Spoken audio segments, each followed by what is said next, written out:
Welcome. It's Josh Milliken from Dread Central, and we're here once again with our panel, our virtual panel Q&A series, Dissecting Horror, something we launched with Impact 24 a couple months ago. And tonight we're excited to be here with the creatives behind Cruiser, an upcoming killer cop horror movie dropping next Tuesday. I'll show you the trailer in just a second, but first I want to introduce our panelists. We've got Sam and Schuler Hensley sitting side by side together. I heard a rumor you guys are related, yeah? Yeah, we are brothers actually. So. Right on. Sam, you wrote and co-produced All You Need. You also worked with Randy on that. Randy will introduce in a second. Also wrote and produced the 30th anniversary of the Dukes and Hazzards special. Schuler, you have some experience playing Frankenstein's monster, I think in a few different capacities. We'll get to that. You never play enough Frankenstein monster. I feel you, man. I would agree with that. You had a starring role on the OA. I was a big fan. Excited to talk to you a little bit about that. Welcome, gentlemen. Thank you. It's great to be here. Awesome. And then we have the director of Cruiser, Randy Sir. Mr. Sir, how are you this evening? Doing well, Josh. Thank you so much for having us here. Hey, it's our pleasure. So Randy is the production designer for Sam Raimi's Darkman, something we've been hearing a lot about as the 30th anniversary is next week. Also done some, won an Emmy, not bad little accomplishment there. And production designer on the ABC series, long-running ABC series, The Middle. Did I already ask how you're doing? You did, but I'll be happy to tell you once again, I'm doing great, now, especially now that I'm here listening to you. Fantastic. I just get so excited with these things that I forget what I say and I've already said. But really excited to talk to you about this film. It's a good timing for this kind of film. We'll get there in a second. Last but not least, Dustin Fletcher was the art director on Cruiser. How you doing, Dustin? Doing fantastic. Thanks for having me, Josh. I appreciate it. So happy to be here. Great. You've also done costume design on Goosebumps and Goosebumps 2, Haunted Halloween, and The Walking Dead. And you're the co-creator of a weekly streaming show, D4. It looks like you're wearing a little merch there, a little gear. We're definitely going to want to talk about that. Definitely enjoy the gaming around here in the Dread Central community. Welcome to you all. Now, as opposed to some of the other panels we've done for films that have already been released, Cruiser isn't out yet. It's coming out next Tuesday. So before we dive in, I want to give you all a taste of this film. So let's have a look at the violent, graphic, intense trailer for Cruiser right now.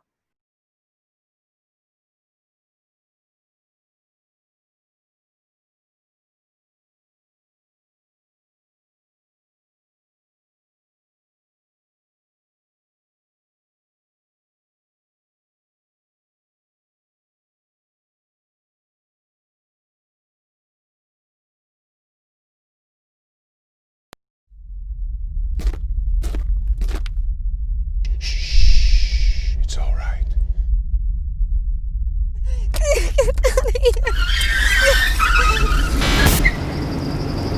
In the beauty of the lilies, Christ was born across the sea, with a glory in his bosom that transfigures you and me.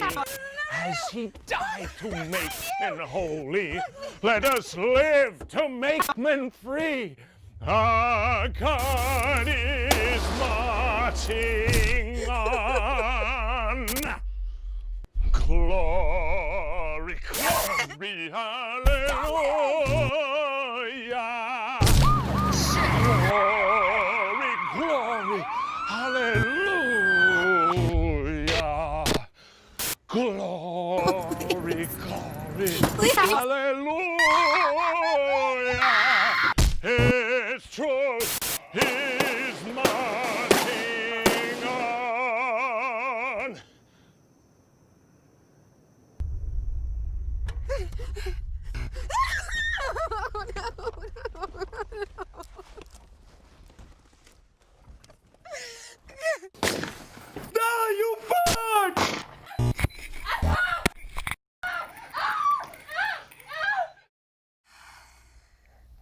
How do you believe? You go straight to hell. This is Unit 22. Do you believe me now?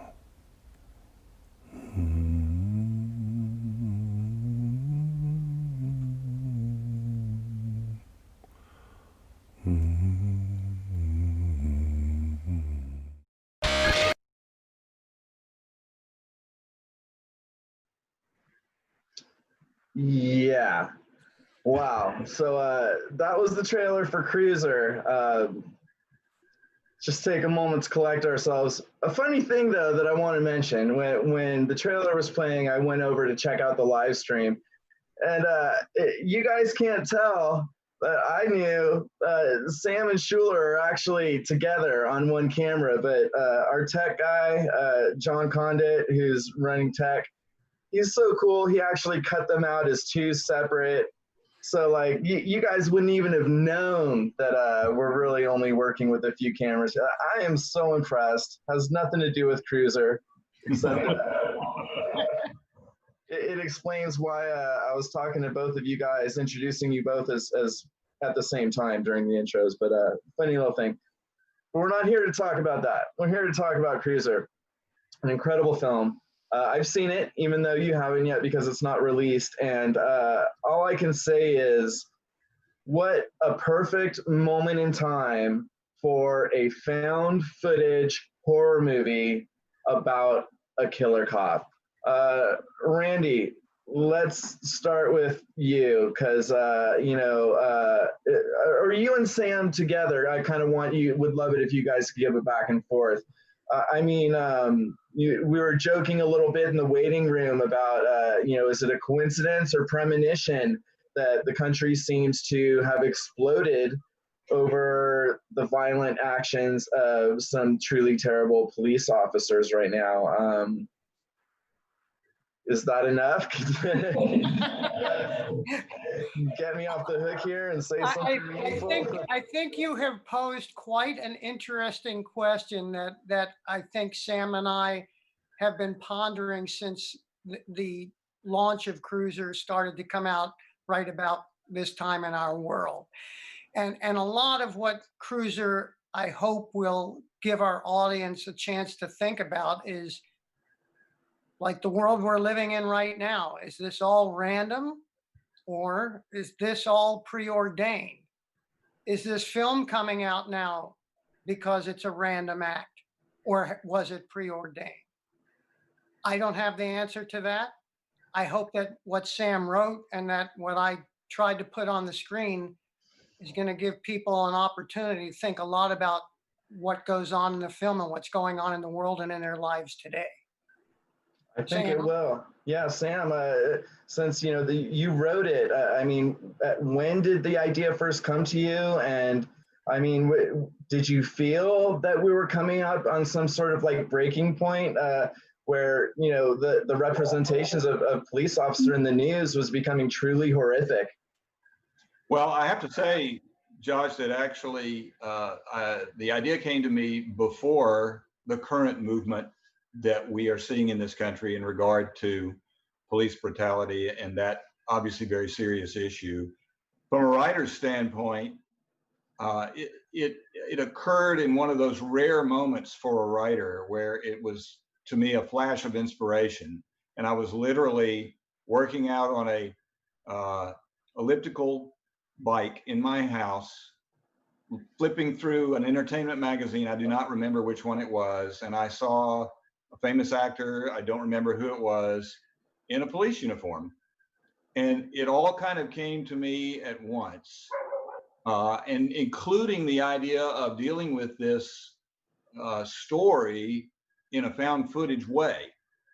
And I thought this would be a really cool way to deal with some issues that I was wrestling with at the time, kind of what Randy alluded to, the nature of good and evil, the fact that bad things seem to happen to good people, and we have for all of human existence tried to figure out why that is in our lives here on this planet.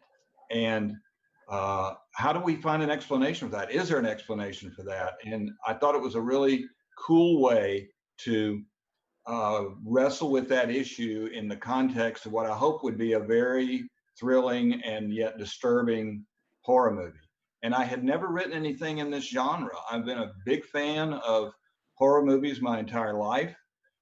Schuler and I had wanted to work together on something for a long time. He's had a fantastic career and still going strong with his stage and screen work. And we had really wanted to come up with something that we could work on together.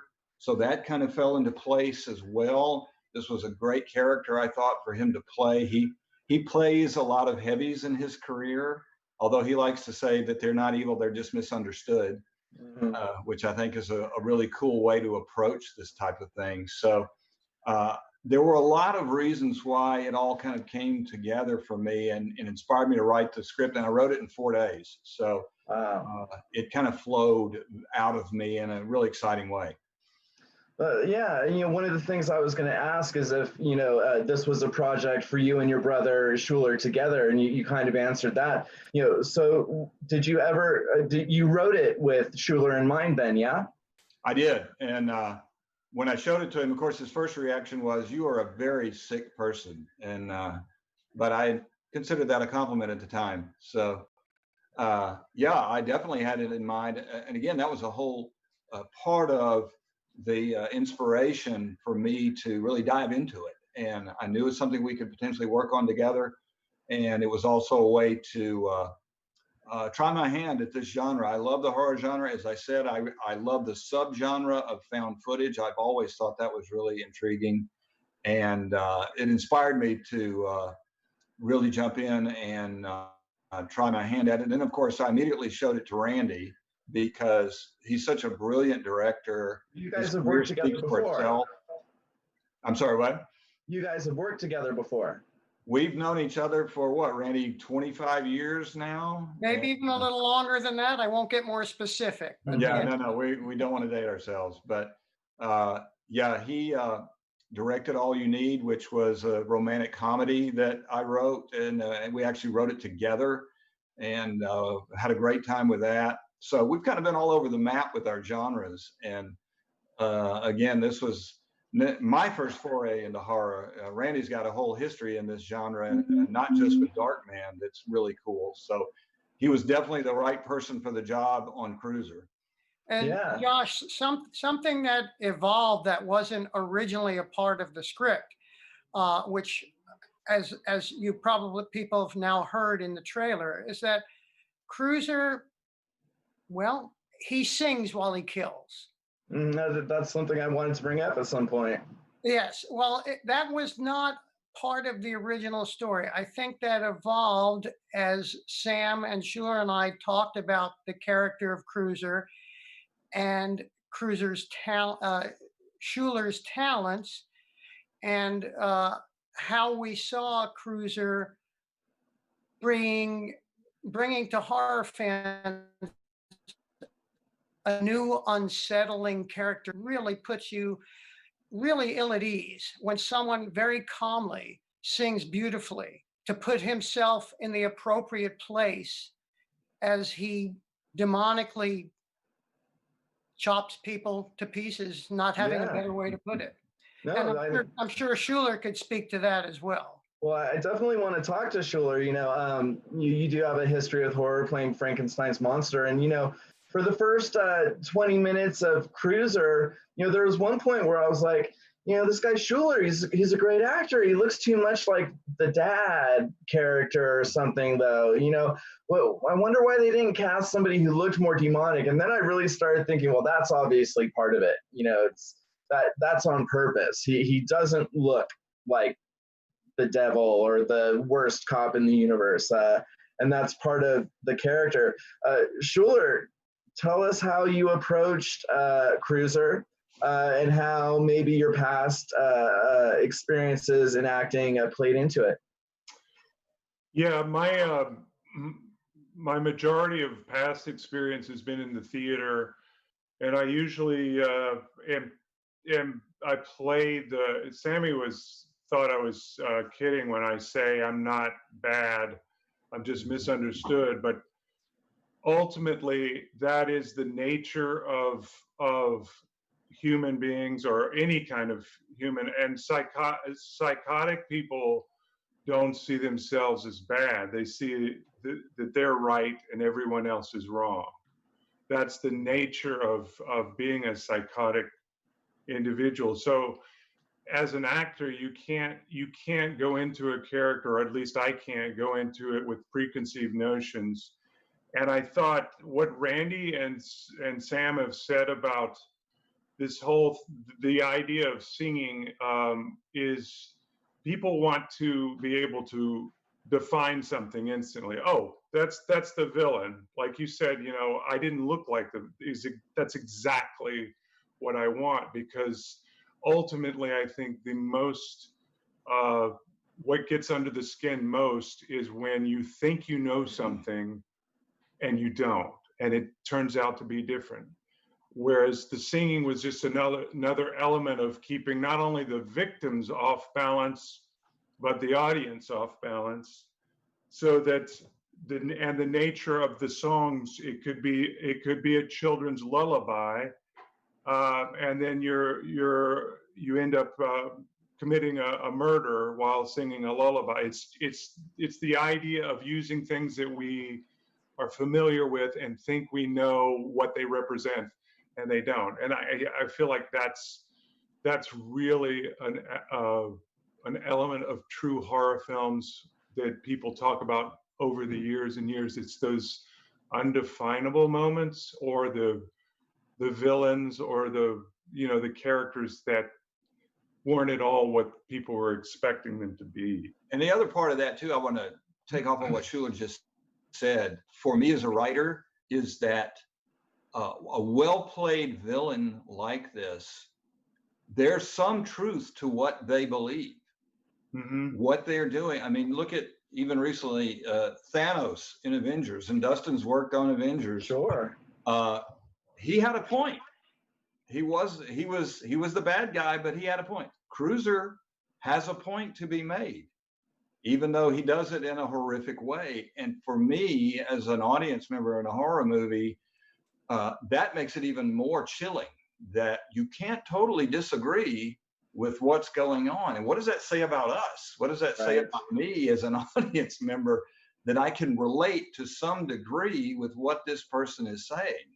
So there's a little bit of that in all of us, I think. And to pick up on what Sam is saying also, I think what is going to be uncomfortable, unsettling, and I think horrifying to the audience is the fact that they're going to watch this person talk in a way that makes you feel that he might be insane. But it's also going to make you think about that what he has to say has a lot of truth. And that might scare you more than any of the heinous acts that we actually put on the screen. True that, true that. I want to bring Dustin into the conversation. Before I ask you a question about Cruiser, though, tell us a little bit about D4. D4 is a 5th edition Dungeons & Dragons actual play live stream. We film every Sunday at 4 p.m. Pacific time on twitch.tv, Rock Punch ATL. It's a little bit differently than most streams because we have 2 DMs, whereas most D&D games have 1. And so I co-DM it with Devin Henderson, who, funny enough, was our on-set dresser for Cruiser. Look at that, brought it around. That's what we call a segue. Fantastic, fantastic. Well, we definitely want to hear more about that. Not in this interview, but definitely want to tell our readers more about that. As you know, we have a sister site all about gaming, Dread XP. But absolutely, and D4 is a horror game, so it totally fits into the Dread Central, fan base. So absolutely. So you were the art director on Cruiser. You say art director, you can imagine like what an art director does on films with that are really gothic and lush.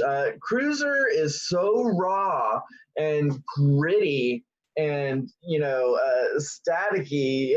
What was it like to be the art director on a film that is so ugly? It was a lot of fun. I worked hand in hand with our production designer, Matt Silva, who was also the makeup effects department head, who was in charge of all of the gory fun that you see in Cruiser. It was a lot of fun to kind of take the little aspects of this small Georgia town and make them come to life.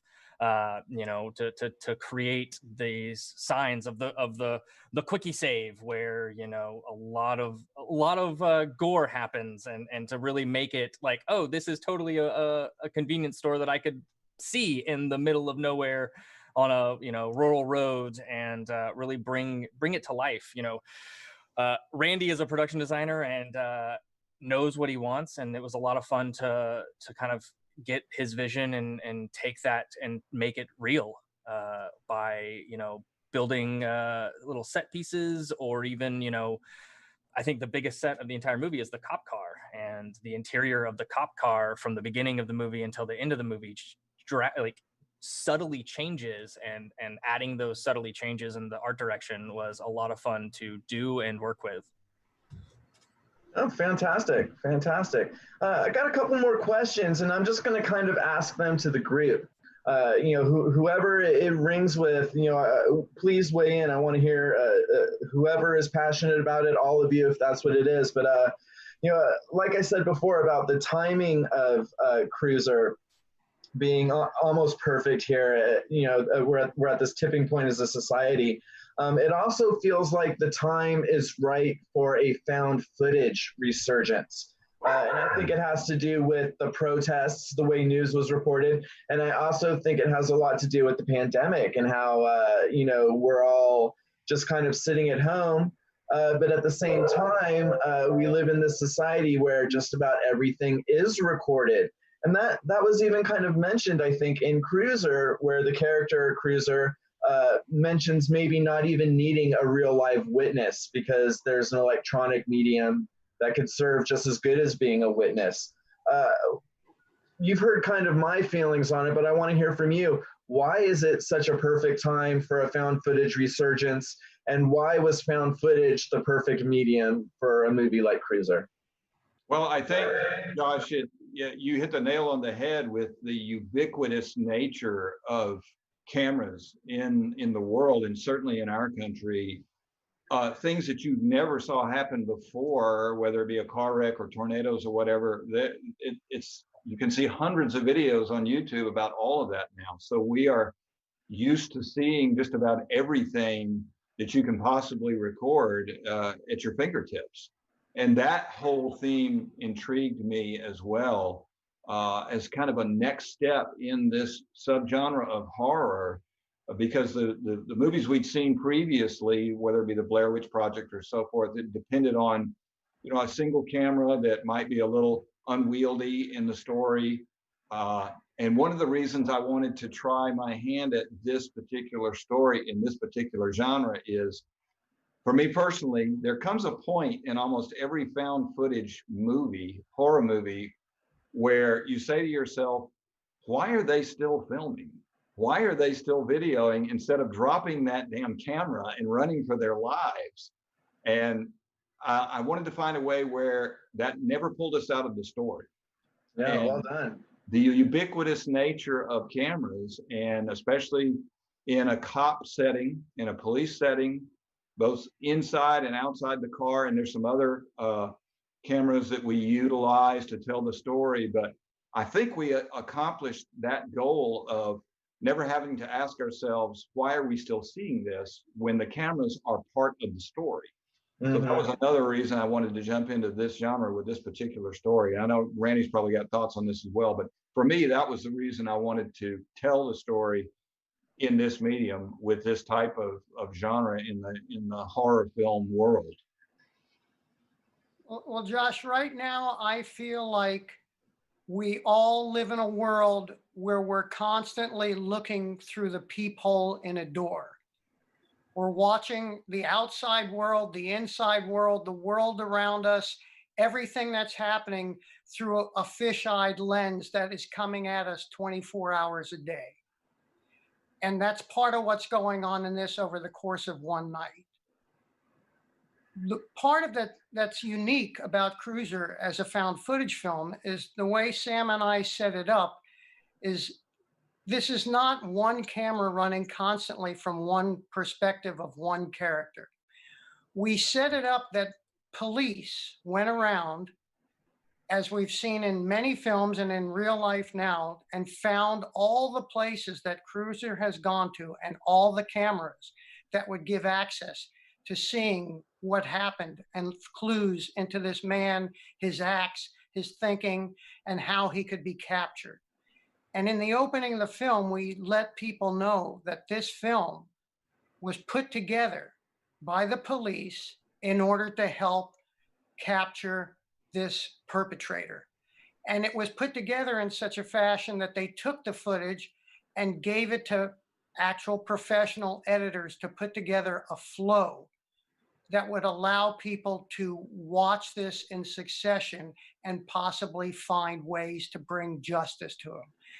Part of what drew me incredibly to the story, besides the just completely unsettling nature of it all, was as a director, the challenge and the opportunity to take the genre and find a way to tell it in a unique cinematic fashion. And that's what I think is unique in the way we've told this story. But yes, it's frightening in that we are all watching found footage constantly 24 hours a day in our world right now. Mm-hmm. It's almost like what isn't being recorded. Just like us talking right now. Exactly. This is all going on the cloud forever, and someday someone's going to hack it, and who knows? Please don't use the word hack in relation to Cruiser. Sure. Yes. No piracy whatsoever. We're very much for the legal viewing of movies at Dread Central. Dustin, do you have any thoughts on found footage being a popular medium these days?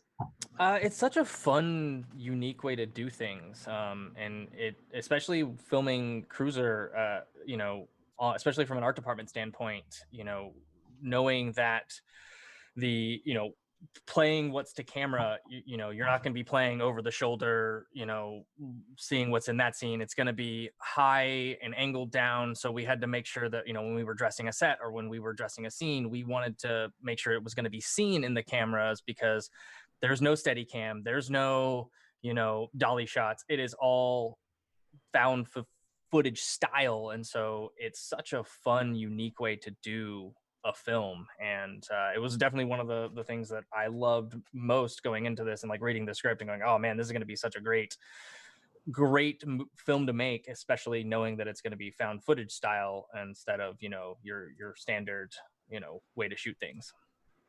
Josh, something that I think was and is going to be interesting for the audience and enjoyable is the fact that because of the setup and being able to use cameras in a store, out of store, in a parking lot, cell phones, in a car, outside of a car, some are black and white, some have sound, some are high angle. We were able in the final edit, which was brilliantly done by our editor, Chris Chambers, to play with confounding the audience's senses. We can take them from horrific action with blaring sound and horrific screaming to dead silence, from bright color and harsh light to black and white. I think it's a way to play with people's emotions in what they're seeing, and also challenge them in their mind's eye to fill in what they think we've shown them, but is a lot more horrific in letting them being confounded by these change in energies. Absolutely. Fill in their own vision, which is more horrifying than anything any filmmaker could ever show anyone. I feel like I know exactly the scene you're talking about, actually, where it's like, what exactly happened when he retrieved the victim? Yeah. Exactly. And that was part of what Sam and I discussed was, I don't want to give away things, but we do want the mind's eye to make the film and the story that we're telling more horrific, because what it allows is each individual viewer to take that moment with them lose sleep personally. It will make them look in the rear view mirror to see if there's a cruiser following them for the rest of their lives when they drive from here on out. Well, when you look like me, you're always afraid of a cruiser behind. Schuler, I feel like you were about to say something. I was actually, John. Oh, Sam. I want to give a shout out to our director of photography too. Randy, of course, is brilliant with how he set all this up and his conception of how to best fulfill our goal with this. And yes, Chris Chambas did a fantastic job editing it, and Andrew Tucciaroni, who was our director of photography, had a real challenge to working with Randy to figure out our camera setups, figure out like Randy was saying, the various modes of transmission of the video that we see that gives us a variety of looks, whether it be in color, black and white, it has sound, it doesn't have sound. Sometimes it's grainier than others, which I thought they did a brilliant job of, and I think added to the verisimilitude, the reality of what we're watching. That yes, as Randy said, if law enforcement came and collected these videos and put them together to help a manhunt for this horrific criminal, it gives it that reality that this is actually what happened. They strung together some video and created a narrative that people could watch and say, if you got any clue as to what was going on here, if you can help us, please do so. And this is the purpose for putting it all together. And I thought the three of them achieved that brilliantly. I think so too. We're about to open it up for some viewer questions, so keep those coming. If you're watching, just submit them in the comments section. We're going to see them. But I did want to bring up something about storytelling, just kind of in a general way. Again, I'm just going to throw it out there to whoever, but because of the film's style, because there isn't a traditional narrative being told by the characters, there isn't a traditional story arc, I found myself looking to other places to maybe find clues as to what's happening. And I think I caught some moments, for example, in the radio chatter on the CB in the cop car that I think was really telling, was cueing me into some other details. And simultaneously, I was wondering if the songs that Cruiser is singing, where they came from, and if that was perhaps offering the audience more clues, if they're able to look deeper after watching the movie. Well, I think Schuler should talk about the songs. I know that he and I spent a great deal of time over the course of preparation for this discussing the essence of the kills, the nature of what Cruiser was feeling and thinking, and how we could juxtapose and convey the timeless nature of each of those moments to the audience. So I'm going to let Schuler, because Schuler is the one who actually chose each one of those pieces. Well, yeah, I want to hear from you, Schuler. How did you choose these pieces, and do they somehow add to the story of what's going on? Well, it's interesting. They could add to the story. And what is great about this, and I'll go back, I'll give you two examples in theater, and that's Samuel Beckett's Waiting for Godot and Harold Pinter's No Man's Land. And when people see these shows, they're constantly going, once again, they're saying, oh, I know what's going on. I know what's happening. I know what's meant by this. And Beckett and Pinter would be asked, what was meant in this scene, or what was meant when this person said it? And their response was, yes. They never told you, because the whole point of it was for the person viewing it to be bothered by, oh, I know what was meant by this, but it's never resolves. And it's the same with the music.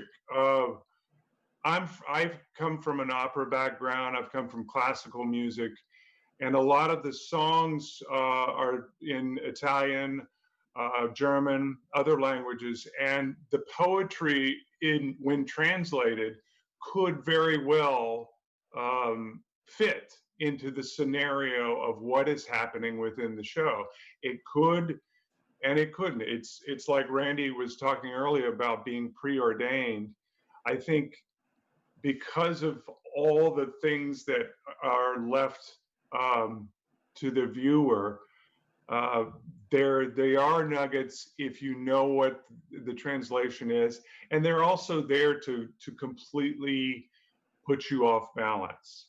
If you didn't know, you would know that that's a classical song, or you would know it was a section from the Messiah, which is, you know, Handel's Messiah, which is sung at Christmas time. It's a glorious thing, but, you know, to have cruisers singing Handel's Messiah while, you know, cutting people up, it's just a very strange, surreal thing, but it means something to Cruiser, and whether or not we know what that is, that just adds to the frustration and the interesting aspect of the film.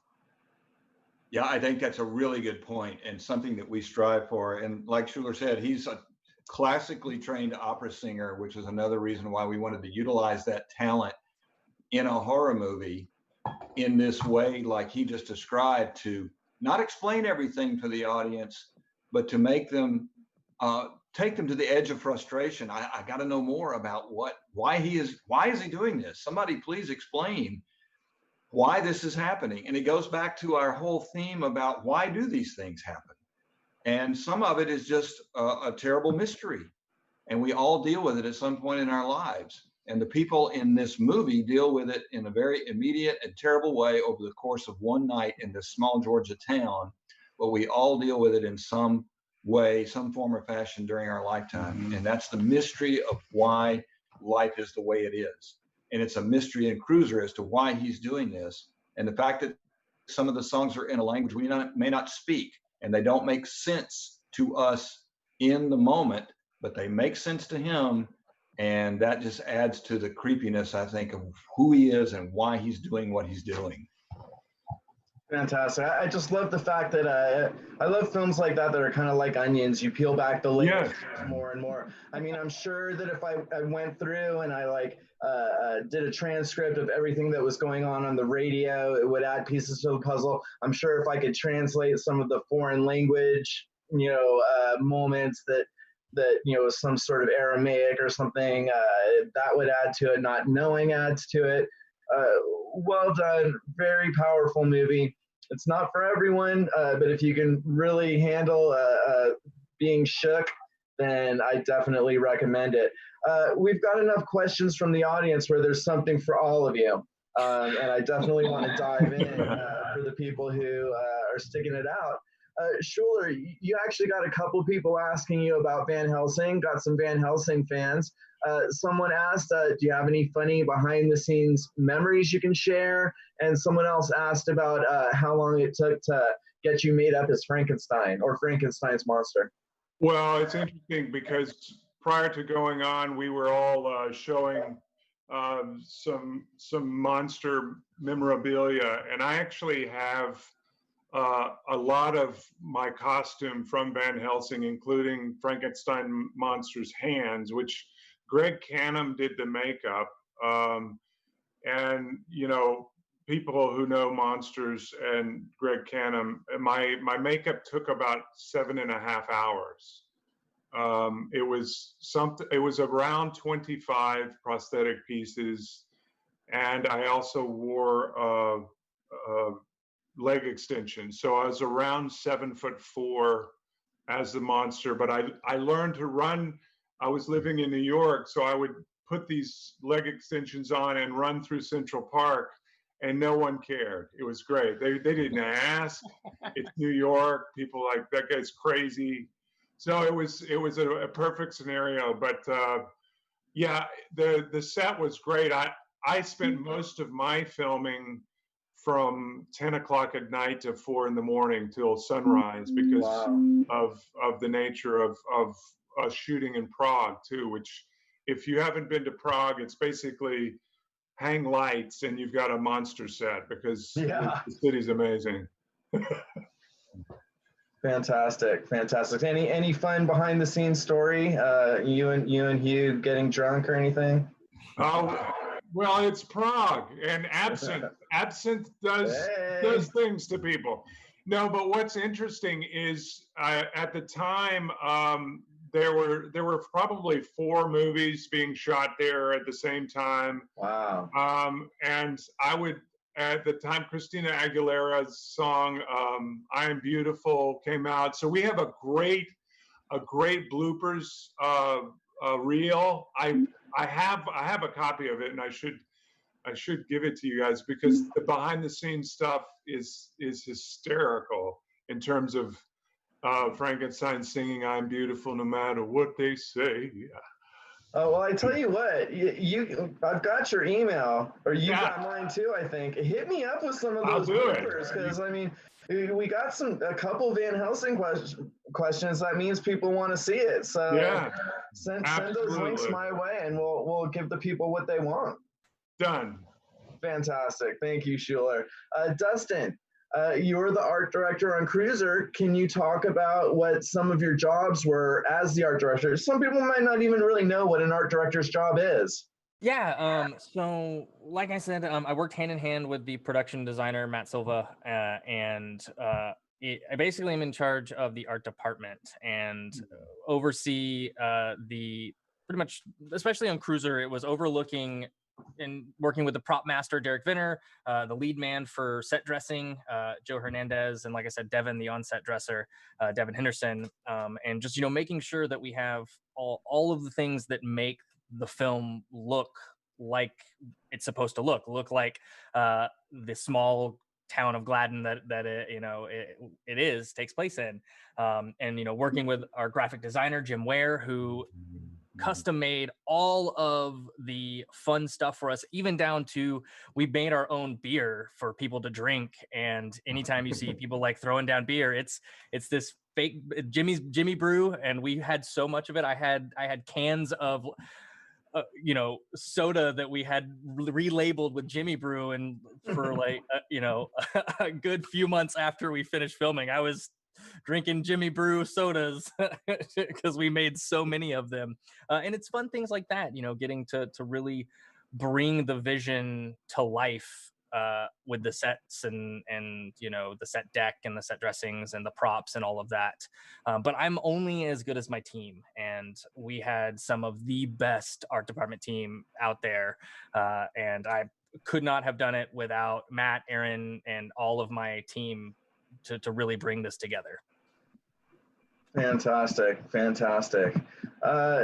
Randy, let me talk to you a bit. We were getting some questions about Darkman, but first, you had a funny little foible you were telling me about, a coincidence between Cruiser and Darkman. Well, again, is everything about this film random, or is it preordained? August 24th, 1990 was the theatrical premiere date for Darkman. 30 years later, August 25th, 2020, Cruiser will be launched into the theatrical realm. So it's kind of cool that I get to celebrate enjoyment of having been a part of a film that still resonates with an audience after 30 years. And hoping that perhaps now I'll have a film that might resonate with an audience that all of us have worked so hard on, that might stick around and interest horror fans to keep coming back to. Yeah, what a great simultaneous anniversary, and what a great way to celebrate the achievements, your achievements on Darkman and that film's enduring legacy with a new movie, a very powerful dark film that is bound to have a legacy all its own. Congratulations. About Darkman, someone wanted to ask, you were the production designer, so talk a little bit about your role and then tell us what your favorite set from the film was.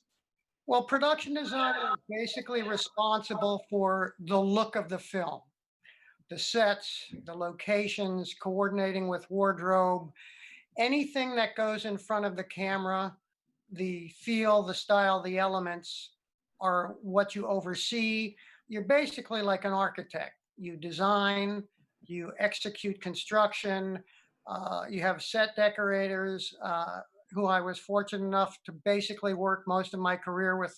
One decorator, Julie Fanton, who we did our first job together and stayed together till she retired 30 years later, 2 years ago.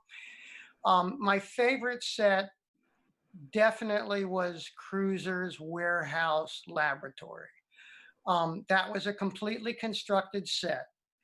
And that the way I got into films was being enamored with Universal's horror films of the 30s. And this was a Universal horror film. So my feeling was is that this was an opportunity to do an homage to all those films. And that lab, bringing back Frankenstein, was an homage to the light and dark, the peril between life and death, where uh, Darkman would live and work.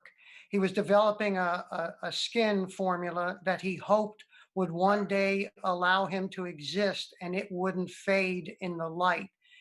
And in that way, it would allow him to run back out into the world as Frankenstein did and scream, "It's alive," about his own life. So it was a really cool time. And I have to say, working with Sam Raimi, his vision and the entire team of this film was just, it was a thrill, a real thrill. Fantastic. It's really awesome. I'm sure we could do a whole separate panel just about Darkman.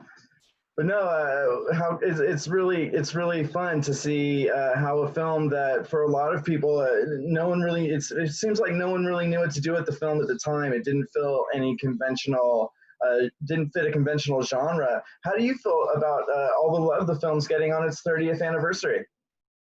Say the question one more time, the last part to me, Josh. Sorry. How do you feel about the fact that Darkman has such a great legacy now, and how do you feel about the way the film's basically regarded as a cult classic now?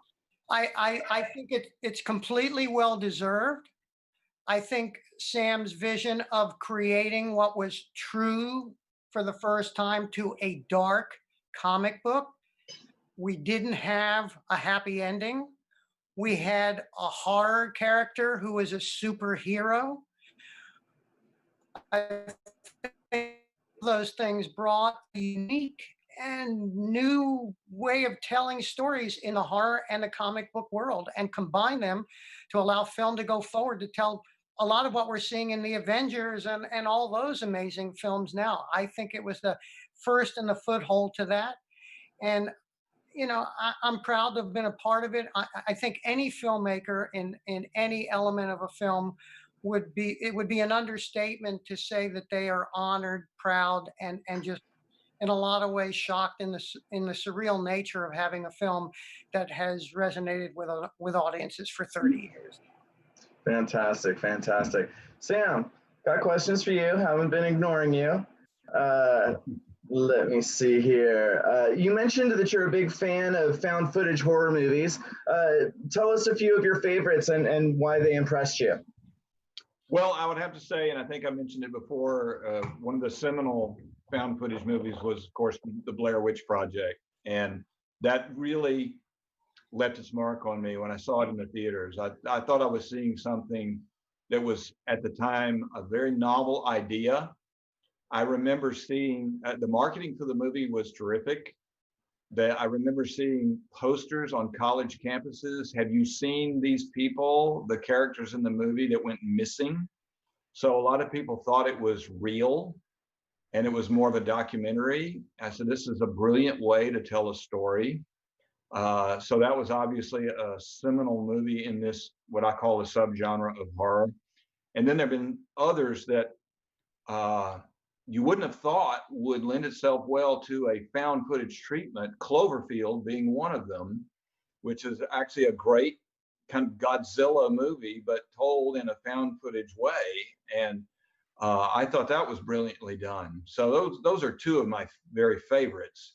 The Paranormal Activity was really well done. I think revived the genre at that time, done for a small budget, and yet was incredibly effective in its simplicity. So I learned a lot of lessons watching that as well. So I think those are three of my very favorites in the genre.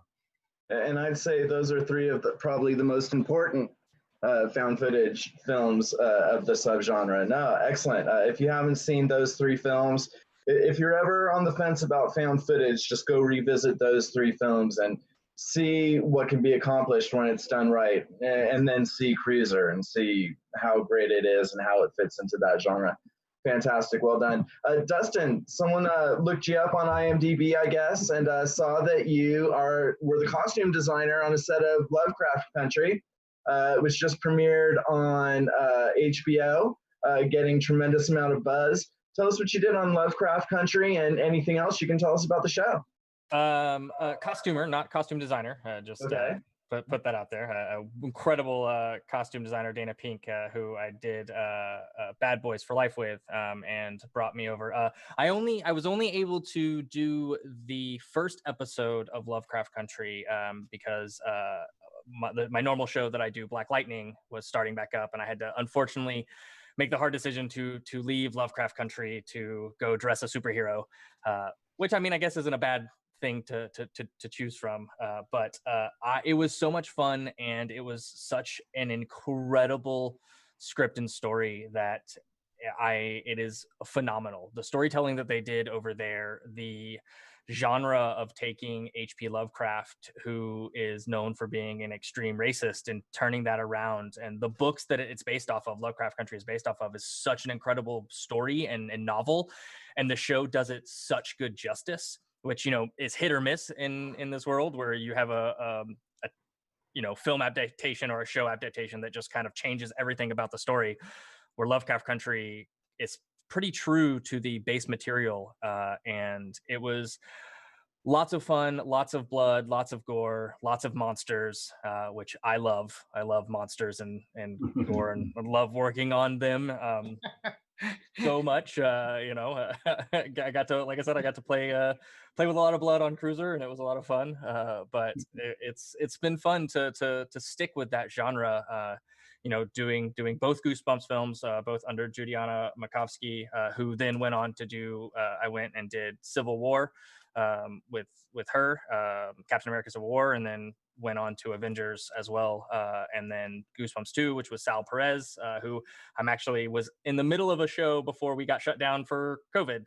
Was working with Sal, who designed the second Goosebumps movie, and it's been fun. It's crazy that I started in art direction, and I loved it very much, and then through how it works in this industry, I found myself in the costume department, making zombies for Walking Dead. I was the Adrian Dyer over there, and I fell in love with costumes and wardrobe, and decided that I think that's what I'm going to do in the industry, and that's what for the past 10 years of what I've been doing, and I can't say I regret it, because I get to play with blood and gore on people and dress superheroes for a living. I can't really complain. Yeah, man, you're living the dream. Absolutely. Hey Schuler, someone's a fan of the OA. I'm a fan of the OA as well. Remind us who you played on that show. I was the dad of one of the kids in the group that found the OA. It was when I was in 5 episodes, and what's interesting about that show was the way they shot it. They shot it in sequence, and no one really knew what the next episode was going to be until the day we shot it. So it was super secret, and scenes I weren't in, I didn't know the story. They wouldn't let me see the script. So it just added that element of otherworldliness of people that, I mean, it seemed like almost like a Chekhov play, like people were lost and restless. Yeah, that's what I remember. But it was genius, and it was one of those projects that you knew when you were shooting it. Maybe you didn't know what was happening, but you knew it was good, and you knew the writing was good, and I loved it. It was one of those things you didn't expect to happen. Yeah, I loved it too. You know, real high concept sci-fi. You know, even as a viewer, I didn't understand a lot of what was happening. You know, I still wrestle with it, but I kind of enjoyed that. You know, why do you think it wasn't a huge hit? That it was canceled after 2 seasons? I was in the first season, and I think the first season, after I finished shooting, after we wrapped, and after I saw the first season, I was like, I don't know how they're going to do season 2. And I think that's maybe what happened, because I think, but I know they had, I think they had plotted out 5 seasons. But it made you think, and you had to think quite a bit. And I think a lot of times that's a downfall for shows, is if the audience doesn't want to take that ride and think, you know, sometimes that can cause something to you know, quit early, so to speak. Sure. Yeah, I mean, it definitely asks something of its viewer that other films don't, in terms of really interacting with, you know, what you're being given.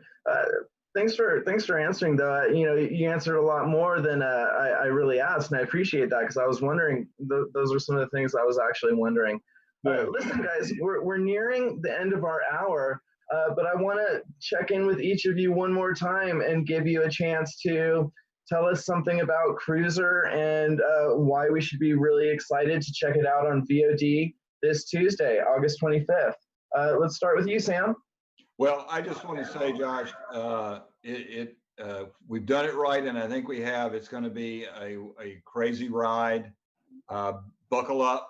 It's going to be unexpected in many ways, and I think it's very intense from start to finish. If you like roller coasters and you like horror movies, you're going to enjoy this.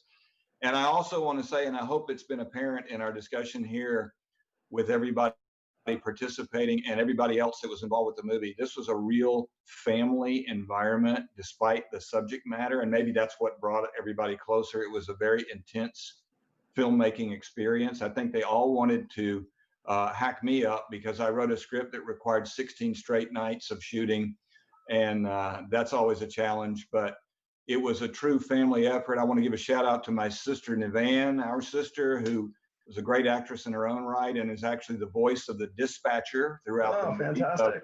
Those little clues that you picked up on about what's happening, you're hearing her voice. My wife Ashley Ann was actually the costume designer for the movie. She's a fantastic ballet costume and fashion designer, and she jumped in and was also in the movie in the convenience store scene and was in charge of catering. So everybody pitched in, both in my actual family and in the extended family of the cast and crew. And I'm friends with a great number of them to this day, and always will be, because of their contribution to this. So I hope all that's reflected. The passion for this is reflected on the screen. And you've heard it from Randy, you've heard it from Dustin, you've heard it from Schuler, all the thought and blood, sweat, and tears that went into this movie. I think the audience, if you like a horror movie, I think you're going to enjoy this. I think so too. Prepare to get shook, like I said. Dustin, final thoughts on Cruiser? Anything else? I mean, what Sam said. I mean, it is a wild ride. It was such a fun thing to shoot. But I mean, I gotta take a second and just once again just shout out to the crew that really put their all into this. You know, would not be here without Matt Silva. He gave me my first kind of step in the film industry and brought me in as the art director on this. And you know, with Derek Vinner, the prop master, who is a good friend of mine. It's a family show. Like, I have made so many friends and family just from this movie that we still keep in touch with today. We're still, you know, really, really close. You know, Devin Henderson, the on-set dresser, is my roommate, and I do a show with every week, and we work together on this movie. And it's just, it's all of those people that it really came together to make the look of the movie, to bring the, you know, prosthetics and the blood and the sets together on my end of the art department. I could not have done it without all of those people. And Fantastic. Yeah. Thank you, Dustin. Thank you. Schuler, Cruiser himself, final thoughts. I have just one thing to say, and that is be careful what you think you know, what you think this movie is about. That's not giving anything away. It's just when you go in expecting the theme of it to be a certain way, that's going to shock you as much as what actually takes place. And I think this is the only movie I've really been on, and I've been in quite a few, that I can't think of a tagline that can do the film justice. You can't sum this up in a tagline. So that's the kind of film this is. Yeah, like I said before, it definitely has its layers, lots of dark avenues for the avid mind, the creative mind to go down and explore and dig deep for meaning and subtexts and symbols. Well done all around. Randy Sir, Mr. Sir, take us home. Well, I want to join everyone also in thanking the Cruiser crew.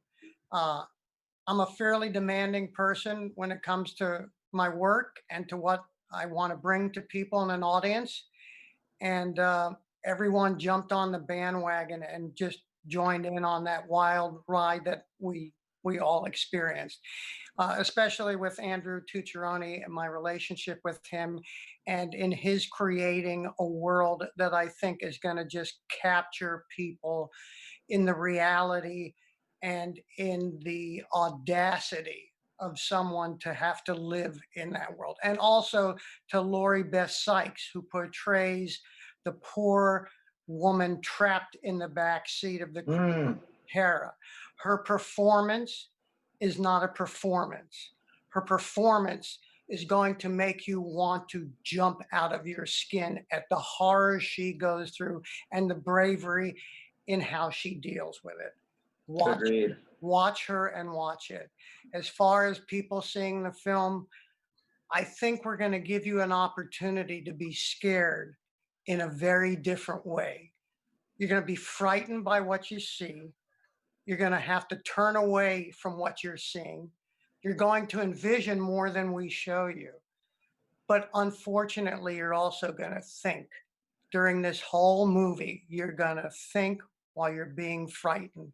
And I don't know if there's anything more frightening than hearing your little voice talking to you about what you're seeing happening in this world, as it parallels a lot of ways in what's happening in all of our worlds today. Well put. I mean, it's been over 24 hours and I haven't been able to stop thinking about the film. So it really will stick with you. It really is a great film, dare I say, an important film. But you be the judge of that. I can't thank you all enough.